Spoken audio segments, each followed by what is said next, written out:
Assalamualaikum warahmatullahi taala wabarakatuh. Okay, untuk video kali ini kita akan sambung jadual berkala unsur peralihan. Okey, baiklah. Unsur peralihan merupakan unsur-unsur yang berada di jadual berkala unsur bermula pada unsur di kumpulan 3 sehingga kumpulan 12. Dan unsur-unsur peralihan ini kebanyakannya adalah logam. Okay, kalau anda lihat kepada jadual berkala unsur, kita ada scandium, titanium, vanadium, chromium, mangan, ferrum, cuprum dan sebagainya. Sifat-sifat unsur peralihan yang perlu kita ketahui ialah unsur peralihan merupakan pepejal dengan permukaan berkilat. Berkilat shining macam kelabu gitu warna dia, kebanyakan kelabu kecuali cuprum warna perang. Lepas tu bersifat keras berbanding logam dalam kumpulan 1 dan 2. Walaupun kumpulan 1 logam juga, tapi unsur peralihan lebih keras lagi. Mempunyai ketumpatan yang tinggi dan mempunyai takat lebur dan takat didih yang tinggi. Contohnya titanium merupakan logam yang paling keras dalam jadual berkala unsur. Biasa orang guna dalam pembuatan basikal, kerangka basikal. Kalau logam tulen biasa guna titanium. Kemudian ciri-ciri istimewa unsur peralihan. Ciri-ciri istimewa ni maksudnya yang ada hanya pada unsur peralihan sahaja, logam lain tak ada. Kalau macam kita kata kelabu berkilat, logam lain yang bukan unsur peralihan berkilat juga. Jadi warna kelabu berkilat tu tidak dikira sebagai ciri istimewa. So apa itu ciri istimewa yang hanya ada pada unsur peralihan, tidak ada pada logam lain? Yang pertama ialah bertindak sebagai mangkin. Contohnya dalam pembuatan amonia, ferrum digunakan sebagai mangkin untuk mempercepatkan tindak balas antara nitrogen dan juga gas hidrogen.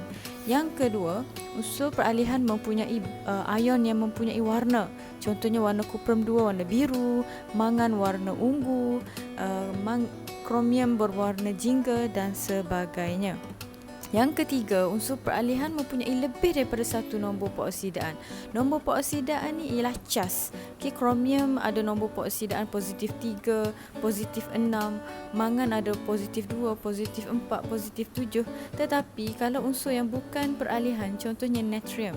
Natrium hanya ada satu sahaja cas, iaitu positif 1. Jadi nombor peroksidaan dia satu je lah, positif 1. Sama juga dengan klorida. Cas dia negatif, bermaksud nombor peroksidaan dia negatif 1. So itu maksud mempunyai lebih daripada satu nombor pengoksidaan.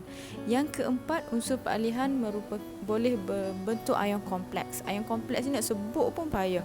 Contohnya tetramina-cuprum 2 CuNH3 42+, hexacyanurferat 3. So unsur-unsur lain tidak membentuk ion kompleks, tapi logam peralihan membentuk ion yang kompleks. Nak sebut payah tu bermaksud kompleks lah dia.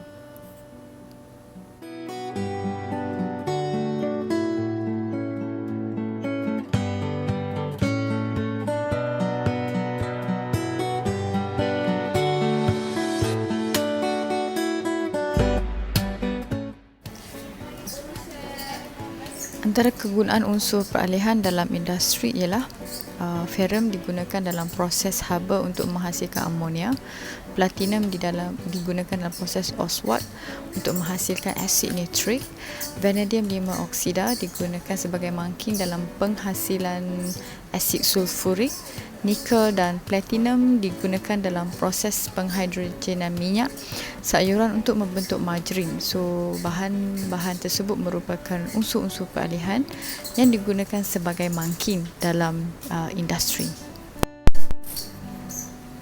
Okay, selain daripada itu, kalau kita rujuk kepada buku teks muka surat 104, kegunaan lain unsur peralihan ialah seperti mangan digunakan untuk membuat kaca tingkap berwarna. Kalau awak pernah tengok dekat rumah ada yang tingkap berwarna tu, maksudnya ada unsur mangan di dalam kaca tersebut. Ferrum digunakan untuk membuat jambatan, tapi biasanya ferrum tu dalam bentuk alloy, campuran dengan karbon dan juga nikel untuk lebih kuat dan juga tahan karat. Dan juga titanium. Titanium digunakan dalam pembuatan cat.